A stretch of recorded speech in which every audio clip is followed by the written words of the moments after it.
How's it going, everyone? So we have this little pressure washer here. We're actually not going to be fixing it, so that's good. Mainly because that's mine. It's one I use for my back patio. Now, I'm sure the reason why you're clicking on this is making money. So let's go ahead and talk about that, because time is money. So first things first, you need to figure out one thing or a couple of things before you can even potentially make money. You need to go online. I don't care what the stores are selling machines for, because they're always going to be new, they're going to be overly priced, and that's it. When someone buys used, they're expecting to be a little bit cheaper. So go online, find some that are relatively decent, and find out generally how much the price is. Let's say for easy math purposes, I can sell this for $200. It's good working condition. It's not perfect, but it's good working condition, and that's the key. So what do we need to do to make money on it? One, we need to find an old one. Now, how you do that is really up to you. Facebook Marketplace is a good one. For sale apps are a good one, like OfferUp and whatnot. So keep an eye out on that. And you want to search for key terms. Worked last summer, put away, didn't start this year, stuff like that. What you don't want to hear is, not making pressure or anything like that. However, I will tell you a secret on how to fix some of that. So stay tuned to the end, and you'll be able to make at least a little bit of money on that one as well. So you found a machine online, and they want, let's say, $50 for it. Worked last summer, and you're going to go and buy it. Let me show you what you need to look for. Now, this is a belt on it because I was in the middle of a project and put a belt on it. Anyway, you're going to tip it over, and even though it's not running, you're going to want to look for like cracks or water.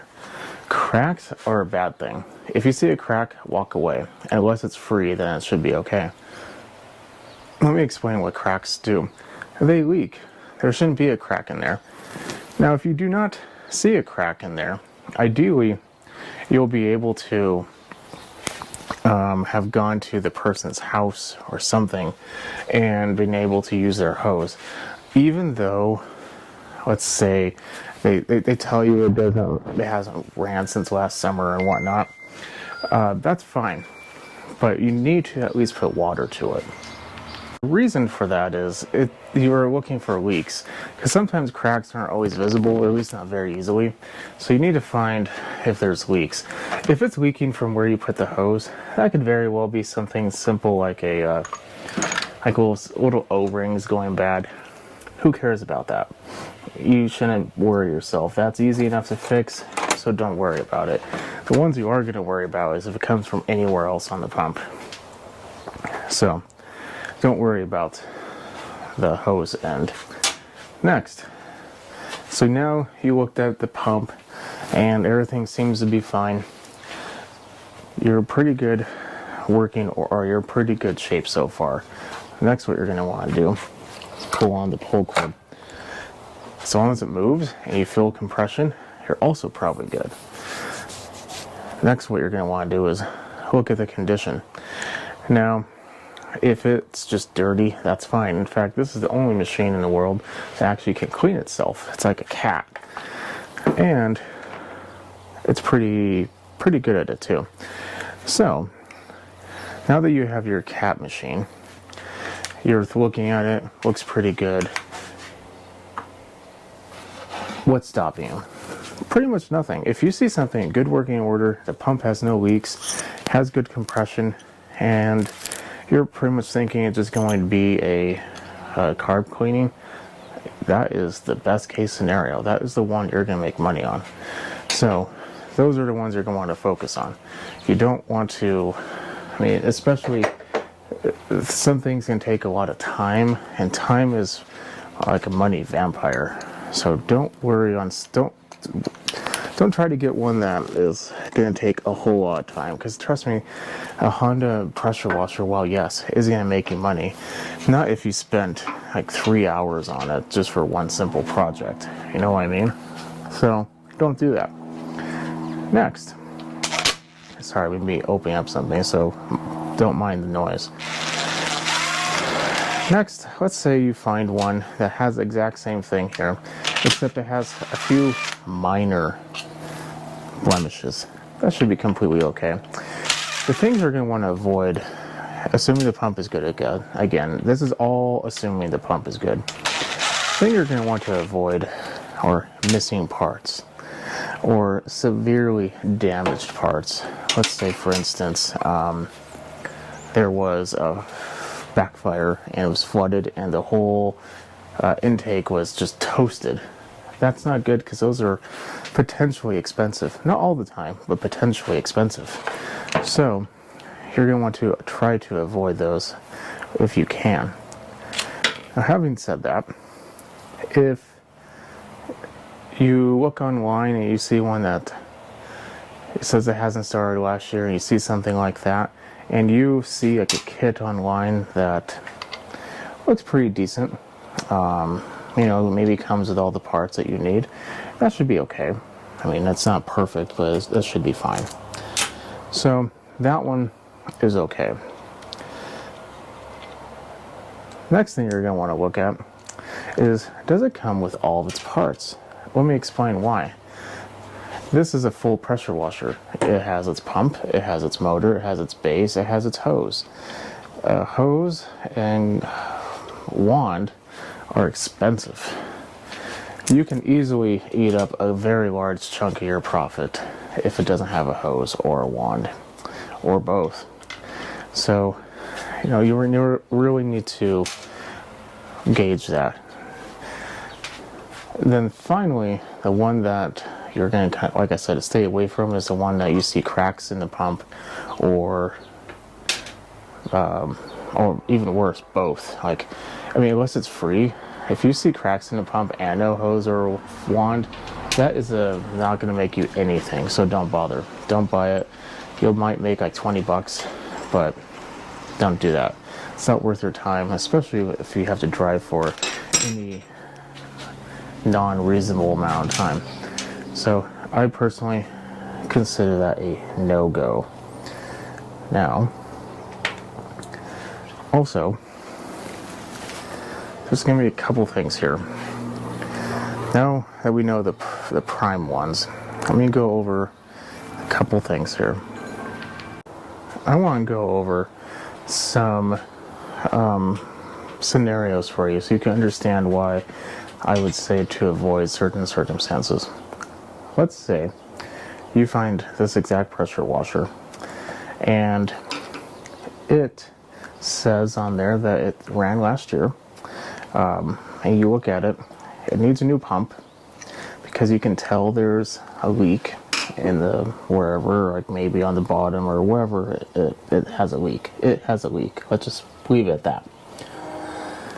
When you see it has a leak, you're going to have to buy a new pump. A pump for this type of machine is going to be at minimum $70.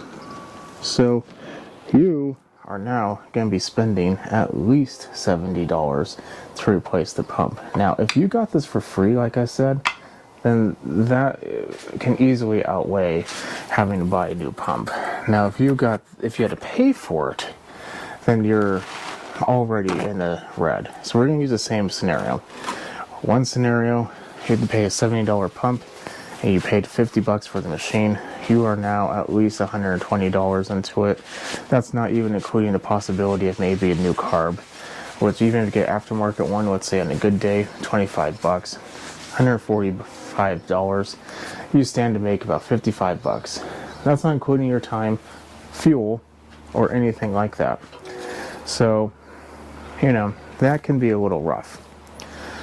On the other hand, if you got it for free, then you paid 70 bucks plus the 25, 95, you are now making upwards of $105. I had to do math in my head real quick. So that's not too horrible, you know? So the price of it is definitely going to be the real big determining factor if it's going to be worth it or not. So now that you have everything, you bought it, has a bad pump, and you did everything on, let's go over another scenario. Let's say you find it has a bad pump, but has a wand and hose. A wand and hose on a good day is going to be $65. That's on a good day. It could be more, it could be less. But usually, if it's less, it's going to be super cheap and super bad. So I would kind of recommend to not do that one. But, you know, it's your money. So now, you paid $50, $60 for that, plus the 20. So that's 110, 130. You stand to even make less. So, you know, it really starts to, I guess you make more. The math is just not flowing with me right now. It really starts to add up. Now, let's go on the extreme. It has no hose, but you're super excited. It has no pump or a broken pump, and you're like, it's okay. I found one on Amazon on sale for $65 or $60, $50 even. Well, 60 for the hose and wand, 50 for the pump on a good day, 110 plus the 20 for the carb, plus the cost of the machine, assuming it's not free. Let's say it even is free, that's still, for the same machine, only going to give you $70 profit, minus travel, minus your time, and that's if it's free. So that's why it's really important that you really pay attention to the what you're getting. If you're not in the business to keep on replacing parts. I mean, if you are, then you're in the wrong business, because that's not something you're going to want to have to do all the time.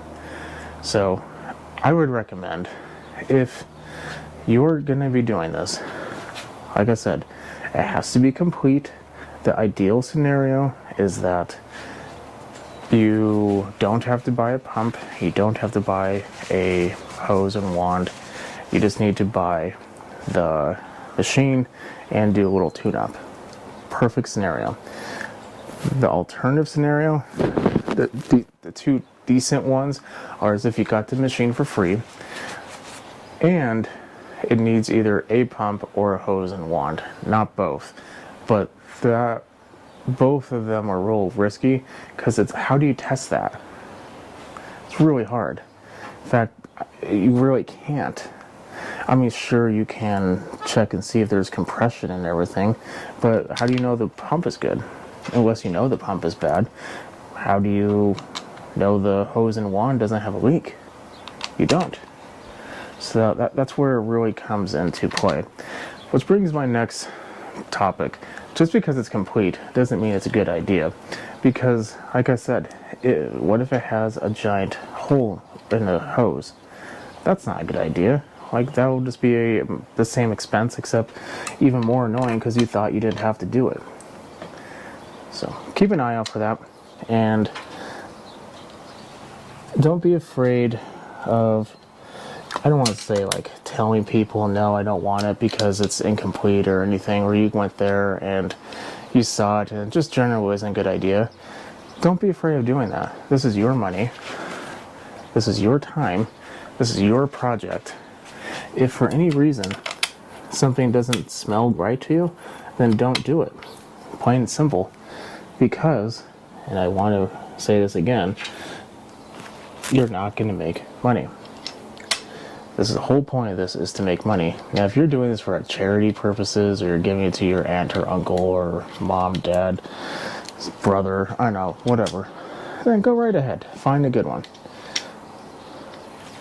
Next, even if you get one that's complete, and just needs a tune-up, not all pressure washers are the same. Never, in my opinion, you should never buy one that's under 2700 psi. 2650 or anything, you're really pushing that boundary of it may or may not be worth it. Because let me tell you why. Imagine someone, they looked at their driveway, their wife is nagging on them because it looks like total trash, and they need to clean it. They go to Home Depot, they look at the price of a new one, it's like $400, and they're like, oh my god. And then they see 6.5 horsepower, 7.5 horsepower, whatever it is. But the numbers they see are 3,100 psi, 2,900 psi, 3,000 psi. And then then they decide to go on whatever source they're looking for. Let's say Facebook Marketplace. And they see yours. All you did is tune it up like you thought all you needed to do, but yours is 24. They're going to look at that and be like, oh, man, I don't even know if that's going to be powerful enough to even get all the grime and algae and crap off my driveway. Man, maybe that one at Home Depot, sometimes you have to spend money to get a good quality product. I better just do this. You lost the sale. And it wasn't of any fault of your own except for the fact you just bought an undersized pressure washer. Now, I do want to mention this is for homeowner pretty much only. If you are looking for a commercial usage, a lot of this will be exactly the same, but a lot of it is going to be just a hair different because the pressures are going to be a lot different, to say the least. So remember that. Now, you're not going to get an undersized one. You know what you're looking for. You know what you're not going to want to have to deal with. What are some other things you need to look for? Well, brand. This is Ryobi. It's pretty decent. I'm not going to say it's perfect, but it's pretty decent. You want to stay away from like the no-name brands, like Black Bear, or, Grizzly, or, some stupid name like that. Don't do that. Or if you legit see like a Predator engine on there, stay away from those. A lot of people, even people who don't do small engine work, can understand that is a Chinese knockoff. You're going to want to stay in a realm of normal names that people have seen when they go to the store and look for these. Because if you don't, then they are going to notice it. They're not going to want to buy yours because it is a cheap Chinese knockoff, which, are they wrong? No, they're not. So don't do that. Stay in the realm of normal names. I don't care how good the price is, unless it's free and you literally just had to do a tune-up and you didn't have to pay a single dollar for the tune-up. Maybe you just need there was water in the bowl and the person already replaced the spark plug and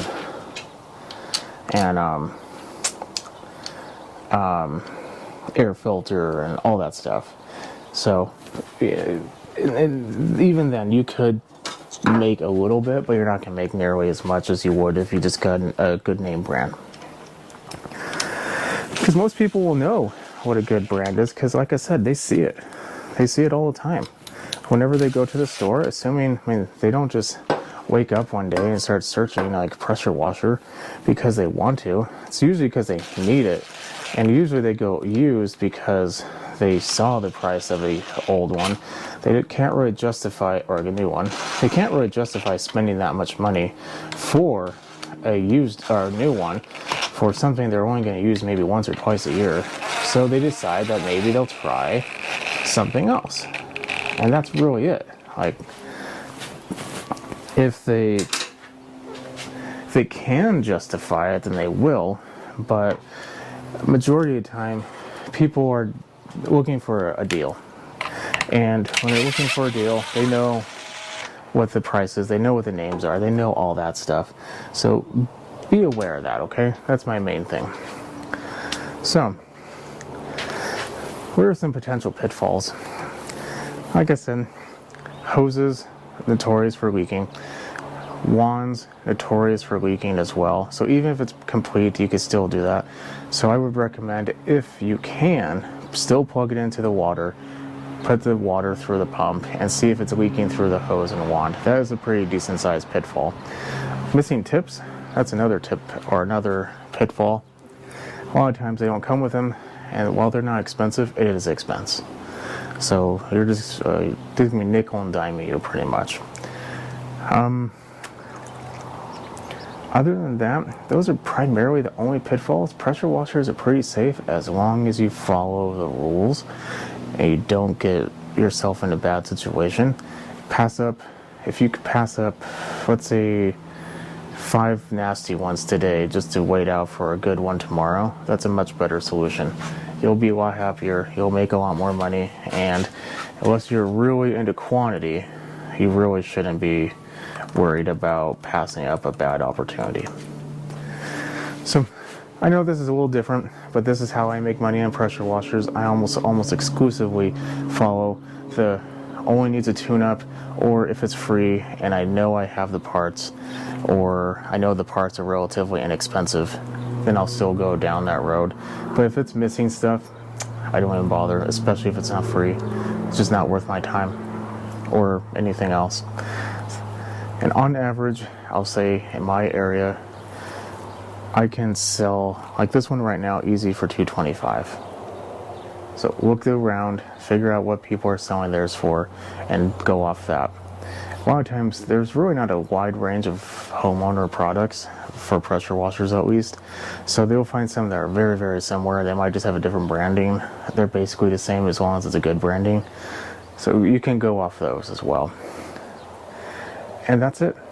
So that's how I make money on pressure washers. If you like what you see, keep watching, subscribe, follow me on Instagram at SmallEngine101. If you have any questions about this, definitely leave a comment below. Put a thumbs up if this helped you out, because that helps me out a lot. And I'll see you in the next one. Have a good night.